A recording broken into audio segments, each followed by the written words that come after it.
John here, Hot Rods in the Woods. We're going to do a little camera test here to find out what's working the best for everybody.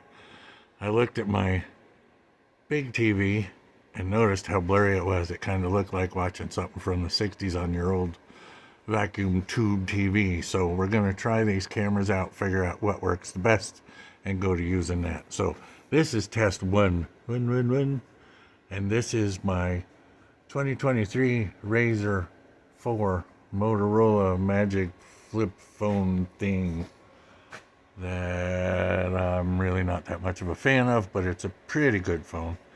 It's not meant for people that work on stuff, because the first thing it says in the instructions for the phone is keep it away from dust.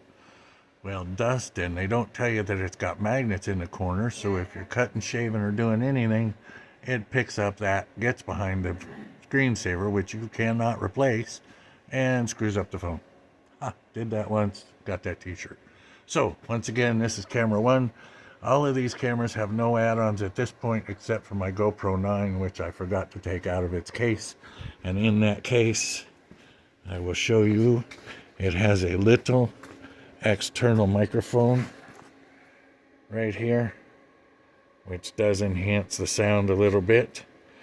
I did not have the microphone on 4 or on 3 or on this, so we're going to try them all just the way they come, except for the mic on that GoPro 9. So stand by, here we go. This is test 2. This is a GoPro Black 9. And the trick that I was going to tell you, well, or the thing not to do, is do not use a 10-inch long bolt and a little piece of box tubing to hold the steering rack up, because you couldn't figure out how to mount it in the original holes that actually have a brace. GoPro 9 Black. Okay, this is camera 3, 1, 2, 3, and this is the GoPro 7 Black. Good friend of mine gave this to me because he didn't use it, and although it does look a little bit more washed out maybe than the 9, it's still got a really good picture from what I can see. Now I'm looking in the viewfinder at the back of it, the screen, which this does have a pretty nice size screen. This is a tiny camera. It'd be great for out on the trail or on the dashboard of the car, which I already have a mount for in my gasser. So this is once again camera 3. We'll see how the sound and all compares. Once again, none of these have any additions at this point, except for the 9, which I had in the case with the external microphone. Okay, well, this is number 4. This is the newest edition. I don't know if sound works. We'll know in a bit. So basically, as I was saying, what they did was they went and bent the bolts after they stuck them through the hole. So they stuck them through the hole back here, through to the front, through this, no support in between, brought it out to here, and then bent the bolt up so that it matched the angle of the rack. Now they did that because they couldn't get it over to this hole, which is actually supported in for the original rack. I don't know why. We're going to try that, but for the steering shaft to not hit the power steering, that's where they had to have this. And I've got some room, so I may be able to double joint that and make it work. We'll have to play by ear. But this is camera 4. This is the new HD Magic thing. Neat thing about it is, standing right here holding it in my hand, I can zoom it in quite well. It has autofocus, which all of them do, but the neat thing about this is it's controllable much easier. I can do it with the GoPros, but you have to use your fingers, and it's a pain in the butt. Now back to this rack situation.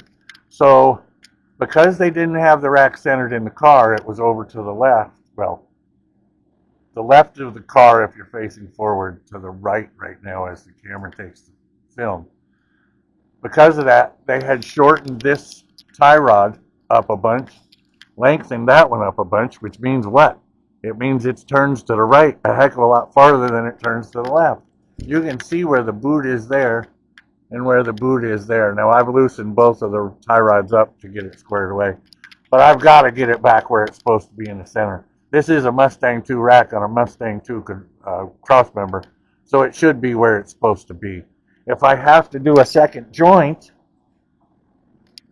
in the steering here, which if you recall, I had welded this bracket in place, I can go ahead and make another bracket, put another U-joint just to move it over another 2 inches. It's not a big deal.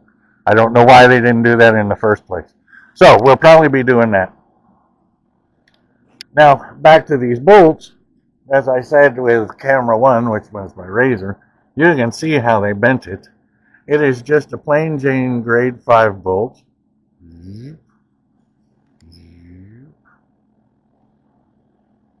Now, she doesn't want to autofocus on that too well. It's probably because there's too much stuff around it. But anyway, they used that.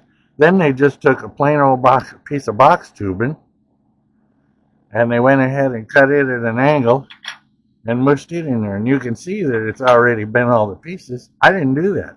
That's just from it bouncing around on the road, the little bit that they drove it. So we're going to fix all that. Another thing we're going to do is I've got a fuel pump plate, which, yes, I scuffed it so the gaskets will actually seal. Brand new fuel pump. We're going to put a regular fuel pump in it. I had to wait for the fuel pump rod. By the way, if you're concerned with ever buying one of these, they're like $3 a piece. Don't be afraid. If you can get one, get two, throw one in your toolbox. You may need it later. But that will eliminate, well, back there's an electric fuel pump, a whole bunch of other garbage. So we can get rid of all of that and just have a good old mechanical fuel pump. Won't that be great? So, right now in the fine shop, it is cold. Okay, when I mean cold, I mean cold. It's about 33 outside. It is zoomed all the way up to, what, 49 or 50, depending on where you put the camera. So, still getting to learn this one. Still getting to learn. We'll figure it out, but this is with the microphone that comes with it, which is a stereo mic. It's a boom style mic, so we'll see. I also have my lapel wireless mic, which we'll try a little bit later, but once I know what's going on with these, we can adapt from there. So this is zoom out, this is zoom in. I'll be ending up putting on my lapel mic when I have this on the pedestal, but I can't, or the tripod. But I do have a remote for that, as well as a remote for the camera, so hopefully that will increase the quality of your watching, for your watching pleasure. That's all for now. Please remember to like and subscribe. I'll be back soon. This is more for me than it is for you at this point, but I figured I'd do a video so you could see the differences for yourself. I'll be back.